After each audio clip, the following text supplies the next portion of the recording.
do we do that thing you said, the presentation? Is that in here? Wait, here it is. Yep, okay. Yeah.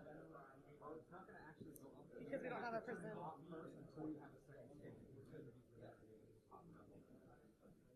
Okay. I was like, I don't know. Hey, your Leonard, can you computer. turn that on? Can you turn that on? So we can actually see the crap? Well, I mean, we can see it, but like we've been staring at it, and all these nice people might want to see it. All these people that came in here want to see it. Make sure y'all speak to the microphone too. We will. We will double mic it. But then, oh, okay, sure. Oh, This is the way we're going to do it. no, come back.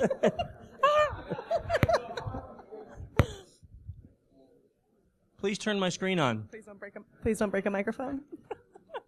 Please.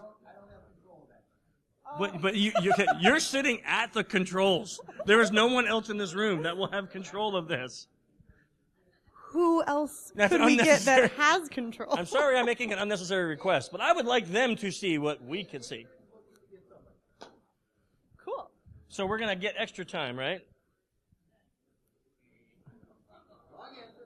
We're going to get the time that we were owed, though, at least an hour, right? Can I get this in your eye from here? I mean, I'll just keep talking. So, anyone here miss the Hyatt? Try that one again. Is it? Oh, hey, it's in presenter view. No, I don't know. Or mirrored screen.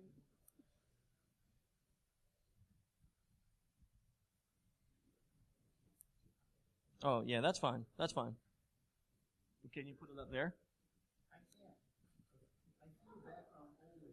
So with the recording right now, you're just seeing the background of the computer, not the slide. Yeah, but that's because I have. So I just need. Mirror the screen. Hold on. Calm yourself down. Yes. You want to extend that screen? I want to do this. Is that any better?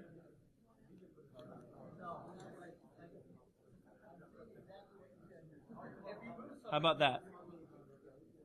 How about that? We get what you're saying.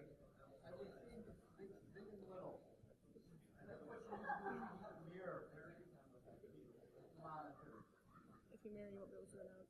I know. Okay. PC, but now it is. It's mirrored. And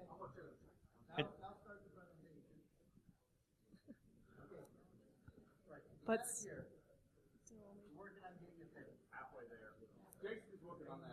so we can see it and he can see it, but you all are screwed. So 4 people. Seems like good odds. So let me tell you what's on the screen right now. There's some blue letters. Hey! Woo! Jason for the win. Okay, start talking really fast because we've lost 3 minutes. Nah, we're going to just take the time. Okay, so if I do this, bad things occur. I was listening to Ryan. They're Wait, flipped. hang on. How do I flip it? Ah, there we are. Hang on. Oh. Woo! Okay. Now how do I shut this one down? No, I don't want to pause it. I want... calm down. No, I don't want to do that. Nope. Yes. Nope. Yes. Nope. This is very stressful. I know there can't be, believe me, if there's going to be a poop-throwing monkey anywhere, it would have been at the Hyatt. It would have not been here. We can't even put a sign on the door in this hotel, so. Oh, we can just do that. Yeah. No. But- Okay, never mind. Okay. I mean, is it going to change? We're just gonna- Let's just go. Yeah. Yeah, let's just. Point at me. Yeah. You're sure. Okay. Okay, can you guys see that okay? Okay. Let's actually get started. There's some boring crap about us. We're Yeah, pretty we do awesome. things. Yeah, that's it. Let's move on to the real stuff. Okay, so we're talking about vishing today. V with a V, right? So voice phishing. And the reason this actually came up is for a couple different purposes. First, these are literally just a very small sampling of the news articles from the last 2 months. So we have a couple ladies on our team that one of their jobs is to collect all printed stories about the 4 main attack vectors from social engineering, and one of them being vishing. And if you look back a couple years in our spreadsheets, you start to see like vishing was very, very limited in how it was as an attack vector. You come forward a couple years, and that part of our spreadsheets are full. I mean, just chock full of stories. And these are just a small sampling of what we see in the news daily from vishing. So I had this idea about 3 years ago that we do a massive amount of vishing, a real ton of vishing as a company. So I thought if we can collect all the datas when we vish, that we would be able to analyze that data and present some really cool artifacts for the community on things like best times and days and genders and pretexts to vish. So we've been collecting this data for the last 3 years. And then when Kat came aboard, she's like a data freak. So we were able to give her all the datas and let her loose on analyzing it. And that's what we're going to present to you today, some really awesome finds on vishing. So how many people here do vishing at all as part of service offering as a pen tester or a social engineer? Okay, so yeah, quite a few hands. How many people get vished as part of your services? Okay, so I don't mean that in a bad way. I mean it's part of your services, like you hire people to do this for your company. Really? Come on, I know there's a few of you out there. Yeah, I know there's at least a couple of you that do this because we do it to you. So come on, raise your hands, right? So this will be important data for you to understand. Okay, the legend. So let's just talk about what you're going to see. So we don't have to go through this and explain each time like what it is that we're talking about, because we use some terminology that may be familiar or not familiar to you. Is this you or me? Yep. Me. Okay. So the data, that's obvious. We already talked about that. A flag is the tidbit of information that we're looking for. So kind of like the SECTF, if you've ever seen it, the flag is the thing that we're looking to obtain from the target that makes a compromise. So what does the client tell us that equals a compromise? That's a flag. Then the compromise is that we were able to obtain that data. So every client has a different thing, right? Sometimes it's 1 flag, sometimes it's 2, sometimes it's 5, sometimes it's a series of flags. But the client helps us to see what a compromise would be, and then we were able to elicit that information out. A shutdown is just the opposite, right? So the client, the target on the phone, stopped us from eliciting that information from them by any means. So we don't classify it like they could have hung up on us, they could have caught us, they could have said, I don't like this, I'm going to report this to my manager. Whatever it is, we count that as a shutdown. Voicemail is another data statistic that we collect, so we call you, you don't answer. It's security through voicemail. Seems to be something that's common today. Callback is we actually get a live human on the phone, and they say to us, hey, I can't talk to you right now. Can you call me back in an hour? Can you call me back tomorrow? That happens often too. And then error is we were given a number by the client to try to vish, and the number errored out. So it actually rang to a wrong company, a wrong person, or it just didn't exist anymore. Okay, so that's the legend of the data you're going to see us present today. So we've been collecting this. There's a question. You cannot hear. Was this better? Is that better or no? Yeah, okay, I'm sorry. I had the mic too far away. If I lean in and get really cozy, can you hear me? Or we can even bend this so you don't have to lean in. Well, no, I'm still really tall. Oh, yeah. Okay.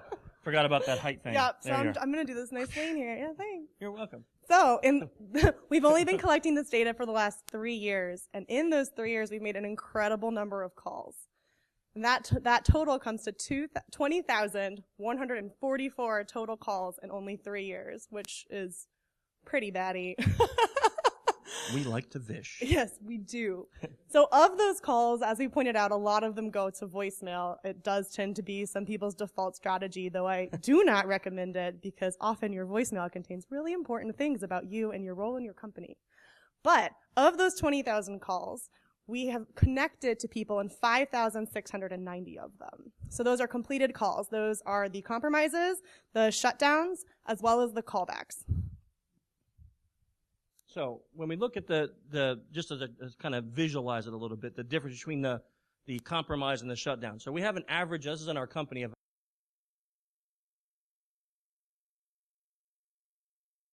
53% compromise ratio. So that means 53% of the time that we get a human on the phone, we obtain enough flags from them to count it as a compromise. And then obviously the other is 45% being that they shut us down. So they stop us from obtaining any flags that would be counted as a compromise.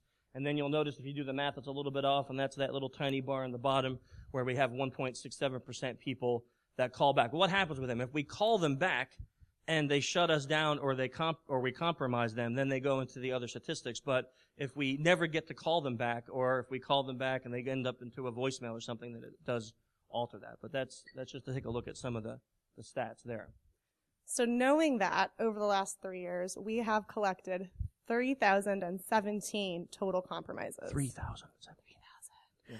By the way, I'm really happy that all of these numbers wound up breaking, at the thousands. I was very stressed that we wouldn't get over. Yeah, that's a pretty great number. It is. That's me. Okay, that's of the total 5,690 calls. And on those compromising calls, we have obtained, in one call, you can obtain more than one flag, which can be seen in the SECTF competition most evidently. And so on those 3,000 compromises, we have collected a total of 8,685 flags. And that can be a huge range of flags. It can be, and usually they're defined by the client. So it can be anything from your manager's name, anything that can be used to infiltrate the company, telling us your email address, and now we know the domain as well as the construct. So those flags are very, very valuable. However, some flags often are more valuable than others. Sorry. So we were really curious what the frequency was that we obtained highly sensitive information. And highly sensitive information are things like your login credentials, so your username and password combinations, your social security numbers, information on your clients, especially if you're a large healthcare or financial institution. Those are extremely valuable data points. We've even gone so far as to get answers to security questions, as well as what are your security questions. So okay, keep going. Okay. So the percent of compromises that include social security numbers is 15%, which is a really high number for people to be like, yeah, it's cool, I'll tell you my social. On the phone. Yeah, I have a very friendly voice. For internal projects, we're almost at 10%, and so that can be, disclosing extremely sensitive client names. And then security questions and answers to security questions and passwords wind up being a more niche scenario of engagements, and so those numbers are a little bit lower. But we do have striking success when asking for, just tell me, what are your security questions? Moving on. Okay. Yes. I'm sorry? Yeah, photos are fine. Oh, is this me? This is you. This is me. This is you. Sorry. Sorry. Kat was doing such a good job. I was like enamored. I was like, yeah, teach me something. I'm learning. Please, go on.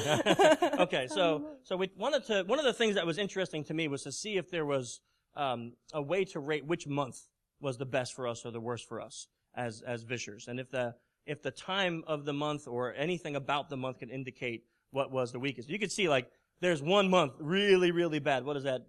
March? That one March? Yeah, March. And then if we go back over, it's what is it? I can't really see the line. So what is it? Oh, yeah. Yeah, the other 7%, it's January, right? So we're looking at the winter and early spring months seem to be lower for us. Now, there's a lot of things. We just want to indicate this also could be partly our team and holidays and vacations and things like that. So I just point that out. This doesn't necessarily indicate the best months to vish people, but what I found interesting about this data is you can kind of see consistency across the board.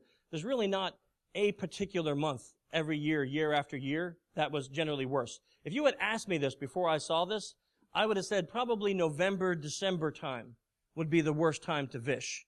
Right? Would anyone else have thought the same? Like people take holidays, they're gone for Thanksgiving, they're gone for Christmas, but we see that that's really not always the case. But we definitely can see that these the summer months seem to be pretty consistent in their statistics. And yet every summer there's one month that drops a little bit lower, and that month is August. Can anybody guess why that month drops lower? Nope. I heard it over here. What is it? Yeah. DEF CON. So we all go to DEF CON and we live in hell for 11 days. And, so no vishing occurs. Yeah, I mean, we're not making any phone calls to clients while at DEF CON. And for those of you who are clients, you should be happy that that is the case. So vishing drops statistically. That's why I was saying before that, this is, analyzing vishing data from our team. So just to understand why some of those dips may occur. Oh, I went the wrong way. Okay, now, one of the other things I wanted to see from the data is if we could look at the pretext that we choose. So the pretext being the act that we're putting on. Who are we saying that we are when we call the target company? So we usually have a very big blend of pretexts, which you can kind of see these on here. And if you've ever seen the SECTF, you can also know that a lot of these get used during the SECTF at times. So this is represented by the size of the bubble. Which ones were the most successful. You can kind of see training, facilities, lost address, and HR being really good. IT right behind it, right? So we can kind of see some of the weakest ones: impersonating a person or conference. And this always makes me laugh: security awareness. Yeah. Okay. So what I found interesting, though, for me personally, is that the training pretext. Because how many of you in corporations love it when you're told you have mandatory training? Anyone? You have one guy raised his hand. One guy raised his hand. We have a therapist in the room, so afterwards, you should get some help, sir. I'm worried for you and your safety. But it always fascinates me. The training pretext actually ended up being pretty strong as far as the pretext goes. So really, really interesting to me to see that in data. So a lot of our pretexts can kind of fall under an underarching family of pretexts. As IT, you can call us internal IT, you can call us external IT, your computer could have crashed, or maybe we just need to update some software. So there are a variety of options, like sub-themes, within specific pretexts. So here we've broken down those pretexts from HR, IT, and impersonation, as those are higher echelons or higher categories of pretext. That Echelon. I Fancy know, word. I let it slip. I'm so sorry. I'm going to have my pinky out when I you hate say you. that. It's a higher echelon. Speak to us about the echelons. These overarching themes can be broken down into sub-themes that are really interesting. And so you can see under HR, the most successful one is open enrollment for us, and it is 100% successful. We were able to elicit a flag every single time we use the open enrollment 100%. pretext, which is really scary. Yes. Because every company has one of those seasons. And then looking in between these, so I'm not going to go through all of these. It would take too long. Yeah. But it's very, very interesting. And then on the IT side, you have this great response to updates. A lot of people don't want to have to deal with that, or you call and maybe you're like, oh, hey, we pushed mandatory updates. Your computer had a problem. Let's talk about that. Yeah. So the update one is also really useful during pen testing. We have compromised whole companies using vishing by using that pretext. Actually telling them that there's a mandatory update, we want to help them, but they're like, I don't see it. Well, why don't you give us your user credentials and then we can help you do the update. And that has worked amazingly well. Here, we'll just email it to you and you Yes. can open this nice file. I've made it so easy for you. Yeah, always interesting. So was I looking going at on? Okay. what? Was I going on? Yeah, that's fine. Okay. So then we have one common theme that we use in both HR and IT, and it's just really interesting to look at this concept of like a database upgrade or a database problem. And though that is technically a tech problem, people respond to it better from an HR perspective. Well, I can't tell you exactly why this occurs. It feels to me likely that it's HR might actually have a database problem or need your help fixing their database problem, but maybe IT should know how to fix the database problem themselves.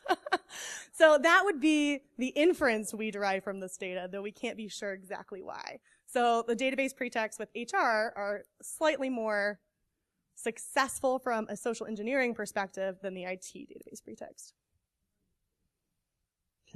Yeah, people want to get paid. Is this me? Yep. Okay. So then we also broke it down by industry. Wanted to see, based on the industries that we have as clients, was there one industry that seemed to be more vulnerable to vishing than others? So you can kind of see this nicely represented here. So you can see communications being the biggest weakness, right? So that would be any type of telecommunications company like that. And then you can see our next biggest one, I think, is pharmaceutical. And then you can kind of see everything. Oh, no, it's healthcare and then pharmaceutical. Sorry, I can't really see it. So healthcare and then pharmaceutical I won't go through each one of them. You can kind of see that represented. But what I do find interesting is when you go through healthcare, pharmaceutical, retail, and food processing, they're all basically right in the same range as of vulnerability. And this statistic is based on our success at compromising them based on that industry. And just an asterisk to reiterate, in no way would we endorse saying like all communication companies have a 79% compromise ratio. The bias in this specific slide is that this does come from our clients, and so I wouldn't quote these as a blanket statement about the entire industry, just a note. Listen to her. That was a really good asterisk for adding that, yes. We are not saying all communications companies stink. Yes, no. They might. We're also not saying they don't. Hold the mic up. Sorry, I'm being yelled at. Is that better? Back room? I'm so sorry. Okay, now this one, I love talking about this one, right? So now we're talking about genders. Now, is anyone here shocked? Do we hear any, women are better? No? No hands? No hands? No hands? Yeah. So, not a huge shock to me either, having run this company for almost a decade and having both male and female vishers on teams to see that women are not just a little bit better than us guys, but they are substantially better at this job. But here's the part that fascinated me about this data. So you see in the middle we have the gender of the caller, so female, male, but then on the left-hand side you see gender of target. And what I found interesting is that females were better, stronger at compromising in both genders. See, I would have guessed that females were definitely better at compromising men, but females are better at compromising men and women.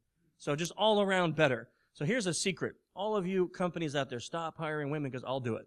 I'll take all the women, okay, because we need them all in our company. So I will hire all the women. Any women looking for a job, talk to me. We need vishers, right? This is great data to see on that. Now, let's see. We have another one on this. Quick second asterisk. Yes, sorry, asterisk. No, you're fine. We definitely respect that not everybody identifies as binary, but in this specific case, we used data that we knew to be true. So just to end trackable. Thank you. You're good at these asterisks. Thanks. I've spent a lot of time with this data set. Yes. So now we also want to take a look at the compromise by gender based on our pretext, right? So the pretext that Kat broke out from the previous one, and we got to see that. I really can't read it from this angle, so I can't see the word. So a fellow employee, right? You look at that. Women 100% successful at fellow employee versus men being 43%. Isn't that interesting to me, right? So some dude calls you and says, hey, I'm Paul from IT. And they're like, screw you. Some woman calls and says, hey, I'm Paulette from IT. Oh, here's my social. You know? What? Come on. Seriously? It's exactly I did the same exact thing. Easy. You know? Come on. So unfair. Okay. So the only one, guys, we have a tiny victory. The only one that we win at is the suckiest pretext of all times, and that's conference. So if you go back to that slide, you can see that the conference pretext is like the lowest, but we win at it by a whopping 12%. So not a very big win. Okay, but you can see across the board, there's a couple that are close, right? Look at that one, the IT pretext. Now this fascinates me, by the way, the IT pretext, because as much as we want to say that we've grown, come on, this year's kind of proven, we still have a lot of gender bias, don't we? I mean, we really don't treat women properly in the workplace. So I would have definitely thought that the I pretext would have dominated when a man does it. Not the case. Women are still 53% successful at compromises and using the IT pretext versus us 48%.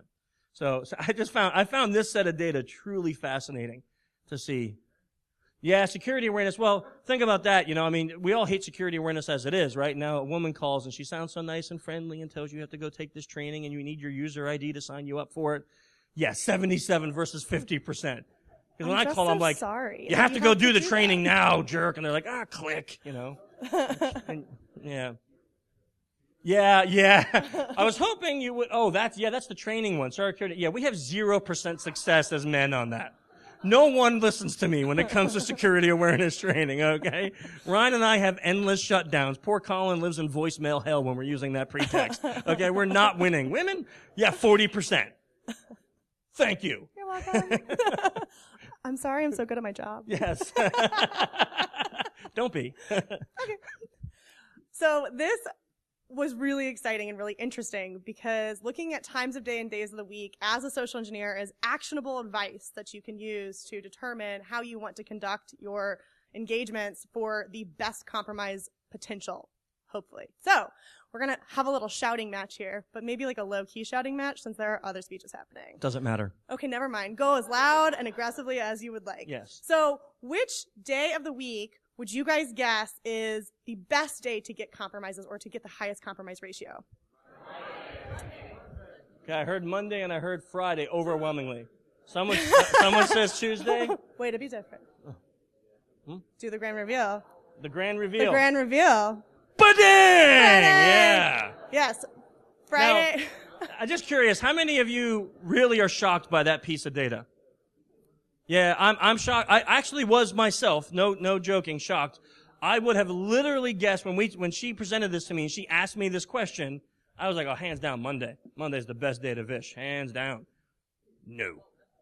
Completely wrong. Yeah. And? So looking at the opposite of that, we'll do one more shouting match.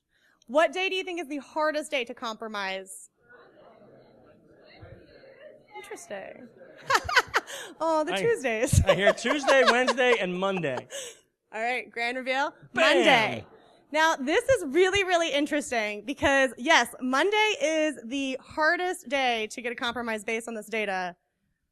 And it's not even like by a small margin. No. Flip the slide. Yes, flip the slide so you can see the not small margin, Chris.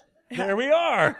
Mondays have a 29% compromise ratio compared to the rest of the week, which really hovers within like 52 and 65% or 68%, which is not a statistically significant range. So it's essentially like Mondays are awful and people seem to be really on top of catching us, and the rest of the week is really, really even. So I'm no longer vishing on Mondays.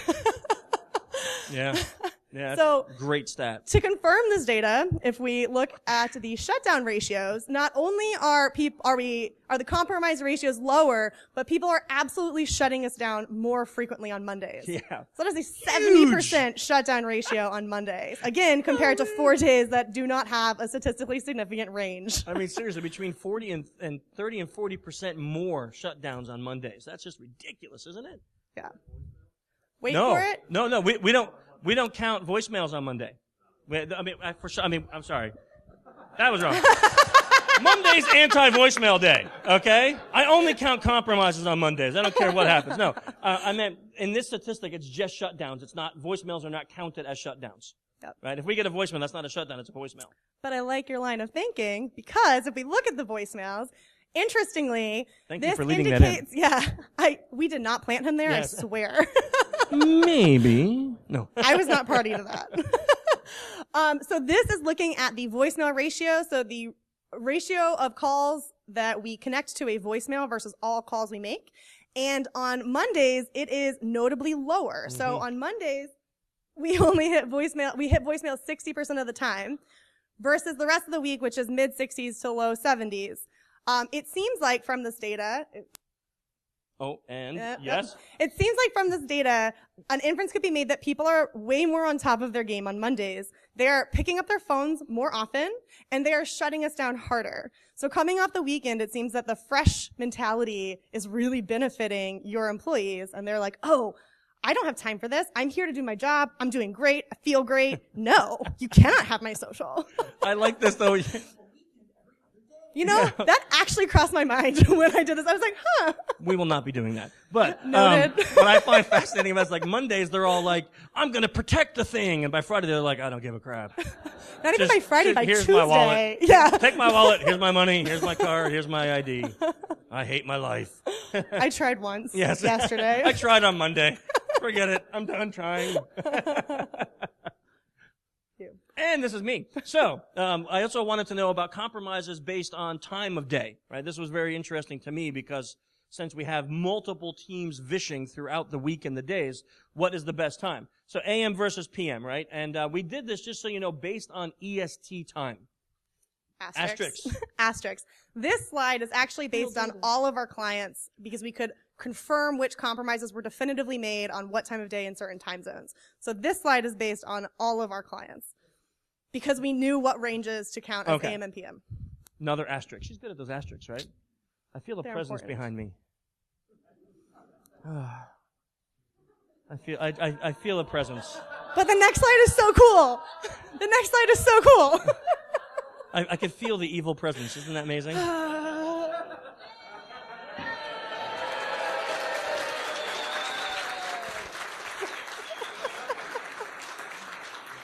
hat would make this better. Your hat is really cool.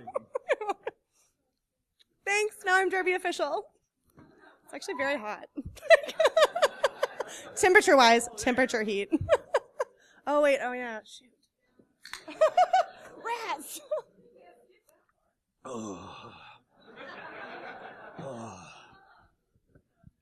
It's done. Okay. Compromise, but yes. Compromise ratio. AM versus PM. Okay. So we can see. I feel like I'm back on ski team. Yeah. Yeah. Actually, it hurts your teeth. It does. Like, they're tingling. Yeah, yeah. I think that my gums are disintegrating. My internal organs are failing. Quickly, let's finish this. Okay, so we can see not a huge. No, I'll be okay. You want water? Okay, no. So not a huge difference, right? Not a giant difference, AM versus PM, but statistically enough to say that maybe the afternoon is a better time for us to call. Now, when we look at this, is this you or me? This is me. But you Okay, can do it. no, go ahead. This is all East Coast data. We had the most we don't have the location data of all of our clients and all of their offices, especially if they have like a global campus. We will be adding that. We will be changing this, yeah, because of this project. Lots of things are changing because of this project. But we looked at East Coast data because we could pin that down. We definitively had East Coast offices, so that was how we made the foundation for this slide based on the way we had been accruing data over the last 3 years.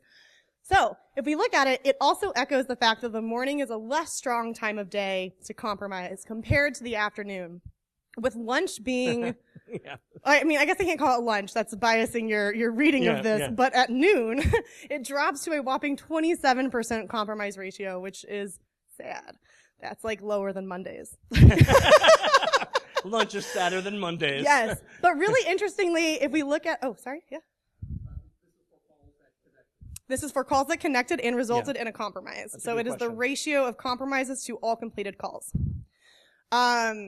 And the really interesting part is that 1,700 hours or 5 p.m., that compromise ratio hits an all-day high of 72%, which the way we are inferring that data is people are looking to leave the office, get out of Dodge, and they don't want to deal with you anymore. So they are willing to tell you potentially what you want to hear to get you off the phone. And then it dwindles after that, likely Which is because people are leaving. awesome, by the way. Which is, yeah, I mean, Yeah. in my head, I was always like, I'm going to start vishing this morning. I'm going to Yeah. check that off my to-do list. And now I probably won't. Yeah, yeah, right.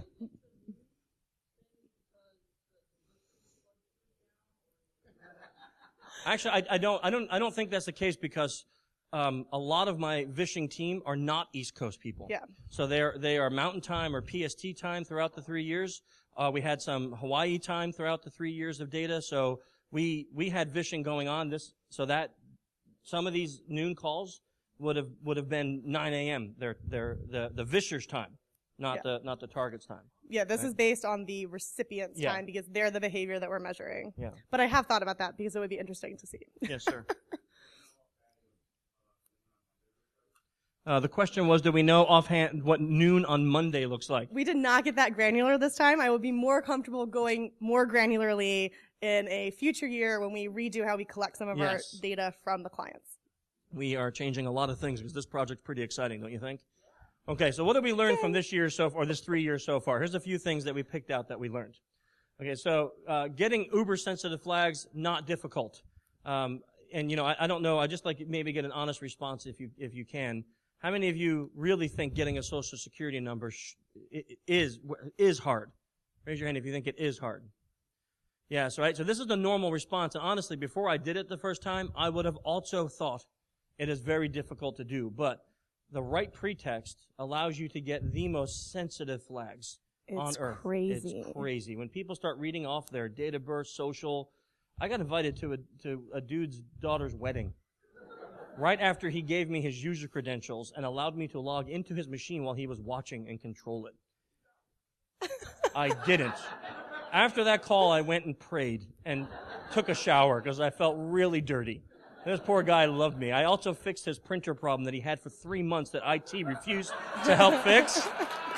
So, thank you. I helped him. It was just a driver issue. That's all it was. So I fixed it, and he was so happy that I fixed it that he invited me to his daughter's wedding that weekend.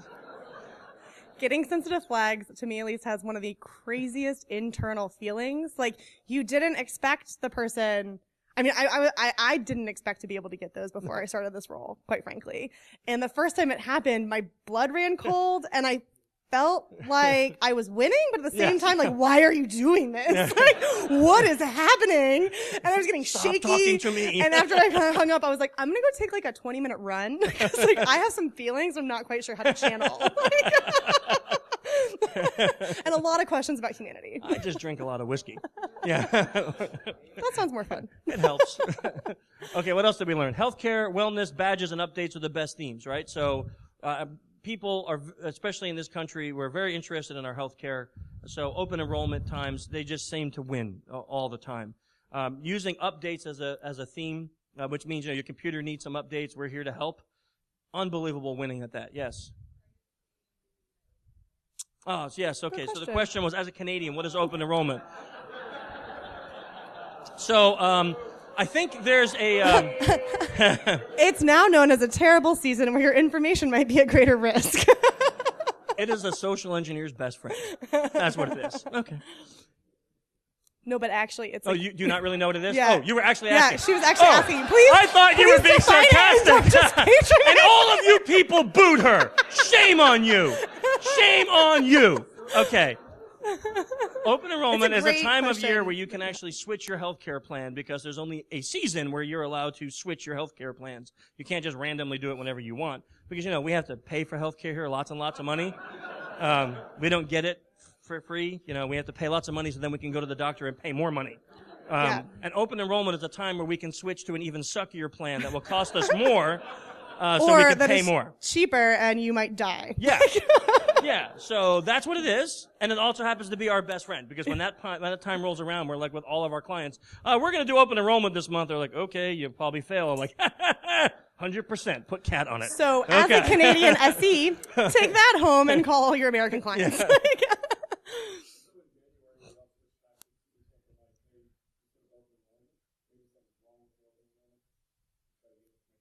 So the idea was that in January switch to like something's wrong with your open enrollment. So we've done that, no joke, HR database, we're messing with the healthcare, database dropped last night, your record got flagged, all the data's wrong. And we just need to verify your data to make sure that it's okay. By the way, I have your social as 1, 2, 3, 4, 5, 6, 7, 8, 9. And they're like, no, that's not right. Yeah, man, dude, your healthcare is going to cancel if I don't fix this. And they just give me, this is literally how we do it, right? I mean, it's that simple. And I just told a whole room full of hackers. Oops. And moving on to other things we learned. Fridays help you win. Mondays suck. Okay? As a social engineer. So you definitely want to start focusing on Fridays. Afternoon vishing for the win, right? It seems to be the best. And the big thing that we should all take away from this speech, women rock. No matter what the pretext, no matter the time, the target, gender sensitivity, women rock. That is a definite thing that we should all take away from this. If you do not have a woman on your team and you do this for a living, you should probably, I was going to say get one, but that sounded like... How about reevaluate? I don't know if getting one is the right term. You should go buy one. Reevaluate. You should reevaluate and hire. Staffing. Hire your staffing your reevaluate. And moving on. Words are hard. Questions! Why do you let me up here? Good talk. Okay. Yes, sir. So, with this data, if you're trying to help on the hosting side and better protect your company, what kinds of things would you in training, things like that? Have you thought about that as a concept of data you're getting? So the question was, how would we use this data as part of a blue team to secure? Would you like to field that one? Yeah, I think one of the first things I would ask is, that Monday statistic really stood out to me. I would say, how can I keep my employees alert on Tuesday through Friday? is there anything we can do to motivate them to care past a single day of the week? So that would be a first big red flag. I think some other ones are, be aware that gender, whoever is calling you, it doesn't matter if they sound helpful, helpless, strong, sensitive. You need to properly verify callers. You need to have, very strong policies for how internal verification works and, where to go if anybody has questions. And then also making sure that people are reporting. Make sure that you know if people are under live fire vishing calls. I think for us, see, this data is interesting, right? But you can't go back to your population and say, hey guys, we're weak when women call. That doesn't help anything, right?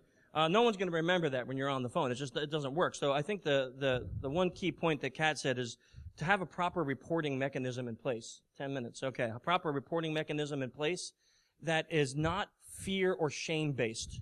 See, a lot of times what we find in companies, the reason people don't report is because they're afraid that when they report, they're going to get canned or they're going to get humiliated or they're going to get told off by the boss or their manager. So they don't report. If you make your reporting mechanism a place of not fear and shame but reward, then people will be more prone to report even after they've done something bad. Yeah. So, trying to teach people this data set for us is how to do this for a living. From a blue team perspective, all of this data will not be important to you. You just need to know probably vishing is going to work better for your team on Friday, right? You're going to be more vulnerable on Friday. So what do you need to do to help protect the perimeter on Friday, right? So those are the kinds of things you can keep in mind. Take a long weekend. Sir, we had a hand over here.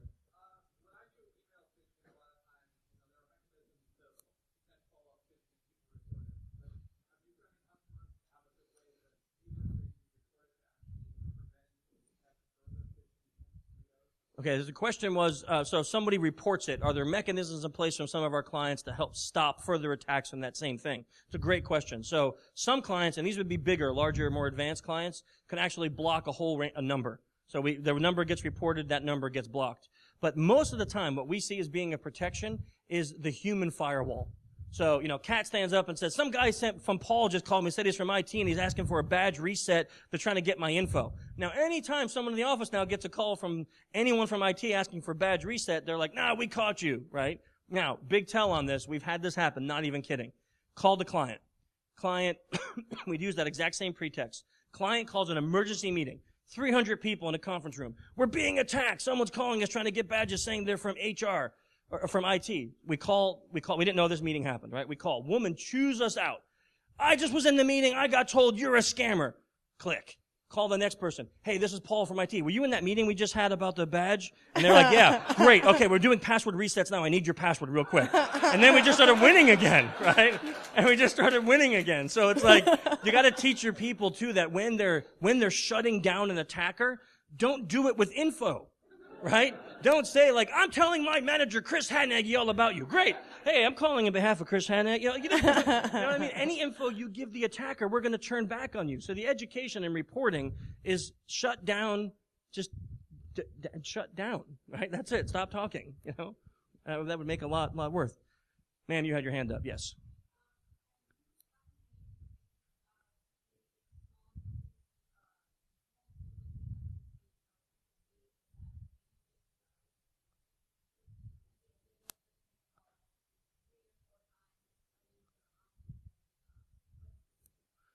So the question was if we had any data on multiple calls to the same target, success ratios for calling the multiple calls to the same target. I don't think we had any of that, did we? Unfortunately, that's like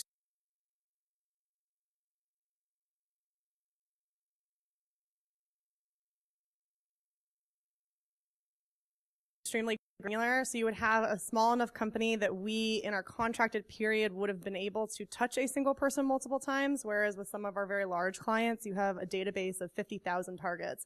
So to thoroughly test, they don't often want you to revisit. So unfortunately, we don't have a statistically significant sample size to draw on, but it's a great question. And one of our clients got 280,000 people. I mean, we're not going to call them twice. Yeah. I hope not, because if we're doing that volume of vishing, well, that'd be really a lot of data. So much data. I mean, we should start doing that. Yeah. Yes. We're calling them. Yeah.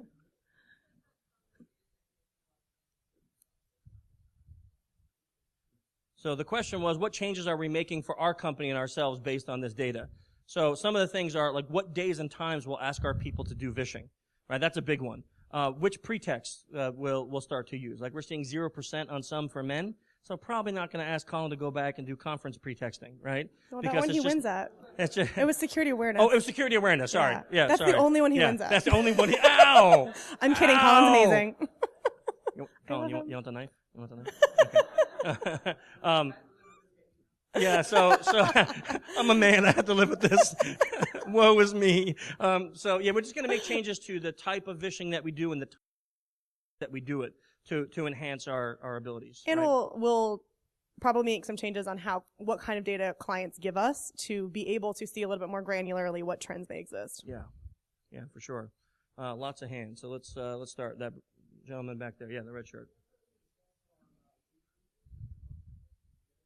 No, so the question was, do we have stats on age ranges? So the issue with that is that we don't get that data unless we get date of birth from the target, and that is not an always flag, so we can't always do that, and we don't get that info from the company. So we don't know. The answer is no, we don't have that data. We don't. Sir, right here.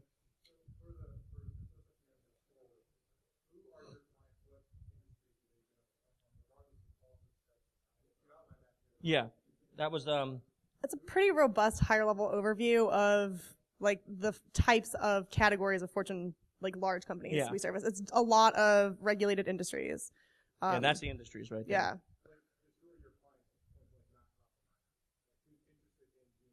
Oh, so actually, we get calls from all sizes, but we generally work with Fortune 500s or larger.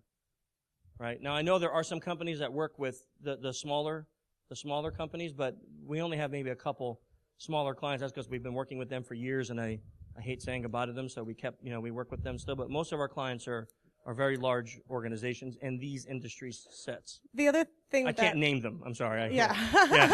A nice try. I know you just took the SE class from Ryan, but no, you're not. I'm not falling for it. Okay. I would also echo back to the fact that like vishing is on the rise.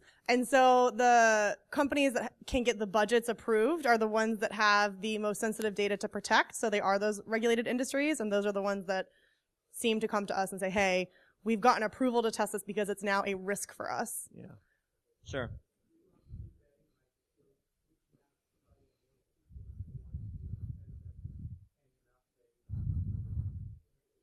So the question was, how do we vet if we're getting fake information or not? So that's not our job, right? Our job is not to prove if your information is real unless we're doing vishing as part of a penetration test and they're giving me a password and I'm typing it in and we're like, that's not working. Can you give me the real password? Then that's the only way. But otherwise, our job is to see if people will talk to us on the phone. We give the data to the client. So now the client can verify if it's real. And if they're giving us fake data, we still tell them there's a great chance of your employees slipping up. So tell them the shutdown should literally be what the word is. Shut down. Stop talking to the attacker. Because it's little things like that woman blowing up on me and telling me that they were just in this big meeting that turned our whole vishing team around, and now we're compromising the heck out of them with that data. So don't think that you can get angry and give any details to an attacker. Yeah. Yeah. Rick?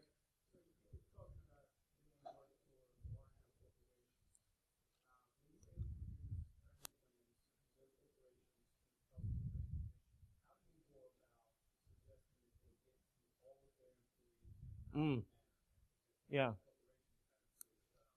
Yeah. So the question was, how do we institute training when it's to a really, really large organization? And that's a really great question that probably we don't have the time to answer, but I can give you just one little key tidbit. And for every client, it may be something different. What we try to do is not training the human to understand what vishing is important, but trying to tell them how to pick it up while you're actively on a phone call, next to impossible, right? So, unless they call and say, I'm from the IRS, we could pick that out, but people still fall for that by the billions of dollars a year. So what we tell them is come up with a policy or institute something in the company that makes moving forward impossible, right? Like, you need to have this piece of data or I can't talk to you. And that data is something not publicly found, right? And we institute that company-wide. And that stops us a larger majority of the time. It makes the company not the low-hanging fruit. I mean, I'll tell you, in the last couple of years, we bypassed two-factor auth easily, right? I mean, we've bypassed any data that can be found by OSINT. We own it. So it's you can't give them some flag to stop us that is based on something that we can find, right? I think we have time for one more. Yes, sir.